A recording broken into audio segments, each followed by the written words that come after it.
দর্শক, সচিবালয়ে অবস্থান করছেন সহকর্মী শাহনাজ ইয়াসমিন। আরো বিস্তারিত তথ্য তার কাছ থেকে জানবো। ইয়াসমিন, আপনি এর আগে জানাচ্ছিলেন সচিবালয়ে প্রবেশে কড়াকড়ি আরোপ করা হয়েছে, আপনারা সবাই বাইরে অপেক্ষা করছেন। সব মিলিয়ে সচিবালয়ের সার্বিক পরিস্থিতি এখন কেমন দেখছেন?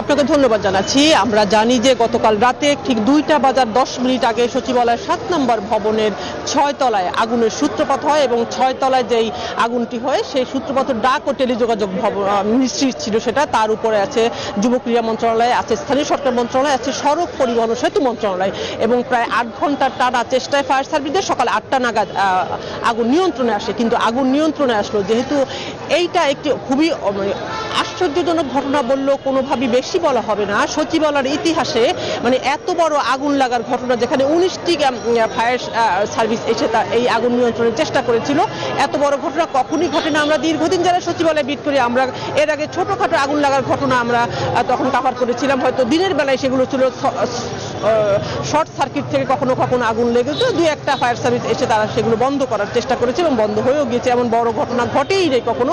কিন্তু রাতে এত গভীর রাতে এত বড় ঘটনা ঘটলো কিভাবে, সেটা আসলে সকালে সচিবালয় এই আগুনের ঘটনা দেখতে এসে স্বরাষ্ট্র উপদেষ্টা জানিয়েছিলেন যে এটা আসলে নাশকতা কিনা তারা খতিয়ে দেখছে, আসলে উড়িয়ে দিচ্ছে না নাশকতার বিষয়টিও। এবং আমরা জানি যে আজকে গতকালকে সরকারি ছুটি ছিল, আজকে অফিস খোলার দিন, সকাল 9টা নাগাদ অফিসে সবাই আসবে। কিন্তু 10টা থেকে সচিবালয়ের 5 নম্বর গেটটি শুধু খুলে দেওয়া হয়েছিল, কারণ আমরা জানি সচিবালয়ে 5টা গেট আছে, সবগুলো গেটই বন্ধ আছে। আমাদের আরেক সহকর্মী মাহমুদ, সে ভোর থেকে সকাল 1 নম্বর গেটে ছিল, সেখানে স্বরাষ্ট্র উপদেষ্টা এসে কথা বলেছিলেন এবং কোনো উপদেষ্টাদেরকেও ঢুকতে দেওয়া হচ্ছে না, গাড়ি নিয়ে কোনো গাড়ি ঢুকতে দেওয়া হচ্ছে না। একটু আগে আমাদের ঠিক 5 নম্বর গেট দিয়ে খাদ্য উপদেষ্টা আলিমা মজুমদার ঢুকেছিলেন, সচিবরা ঢুকছেন, তারা গাড়ি বাইরে রেখে তারা হেঁটে ঢুকতেছেন এবং এখনো গণমাধ্যম কর্মী যাদের আমাদের সচিবালয়ে পাশ আছে, অ্যাক্রিডিটেশন কার্ড আছে, আমাদের এখনো ঢুকতে দেওয়া হচ্ছে। আমরা স্বরাষ্ট্র মন্ত্রণালয়ে যোগাযোগ করেছিলাম আমরা কখন ঢুকতে পারবো, স্বরাষ্ট্র উপদেষ্টা বলছে একটু অপেক্ষা করতে, তারা আসলে জানাবে যে আমরা যারা আছি তারা কতক্ষণ ঢুকতে পারবো সচিবালয়ে।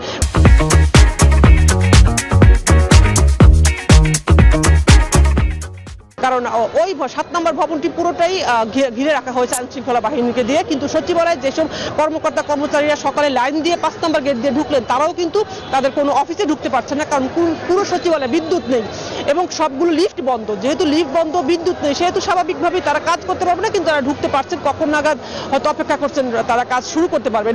এটি এমন একটি ঘটনা যে সচিবালয়ের মতো জায়গায় মানে একদিনের যদি কাজ বন্ধ থাকে কত বড় ক্ষতি হতে পারে, সেটা আসলে নিশ্চয়ই আমরা পরবর্তী জানতে পারবো যে পুরো প্রশাসনের কেন্দ্রবিন্দু সচিবালয়ের যদি 8 ঘন্টা কাজ না করে সরকারি কর্মকর্তা কর্মচারীরা, সেক্ষেত্রে সরকারি কাজের যে বাধা হতে পারে সেটি তো নিশ্চয়ই হবে এবং সেটি নিশ্চয়ই সরকারের উপরের পর্যায়ে সেটা ভেবে দেখবেন।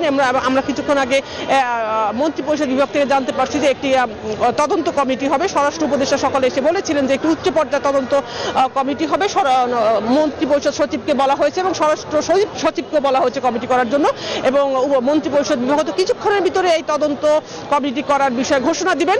আমি একটু কথা বলতে চাচ্ছি সচিবালয়ের যারা ভিতরে কর্মকর্তা কর্মচারী আছেন, ঢুকার চেষ্টা করছেন অনেকে। আমি একটু কথা বলছি, আপনি তো মৎস্য প্রাণী সম্পদ মন্ত্রণালয়ে কাজ করেন, মানে সচিবালয়ের মতো জায়গায় এত বড় ঘটনা এর আগে কখনো দেখেছেন কিনা বা কি মনে হয় আপনাদের? সচিবালয়ে স্থাপন করার পর থেকে এ পর্যন্ত এ ধরনের কোনো ঘটনা ঘটেনি এবং এটা খুবই দুঃখজনক। এত বড় একটা সেন্সিটিভ এরিয়াতে কিভাবে এটা ঘটলো, আসলে বিষয়টি অধিকতর তদন্ত করা প্রয়োজন।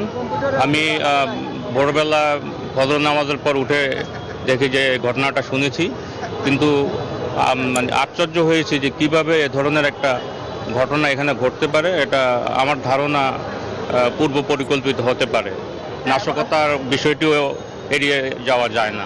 যদি কথা বলছিলেন উনি মৎস্য প্রাণী সম্পদ মন্ত্রণালয়ে দীর্ঘদিন কাজ করেন, তাদের একটা অভিজ্ঞতা থেকে এসে তারা জানাচ্ছিলেন যে এই ধরনের ঘটনা সচিবালয়ে যেহেতু এর আগে কখনই ঘটেনি, কেন এই ঘটনা ঘটলো, এর পিছনে নাশকতার কথা স্বরাষ্ট্র উপদেষ্টা বলে গেছেন।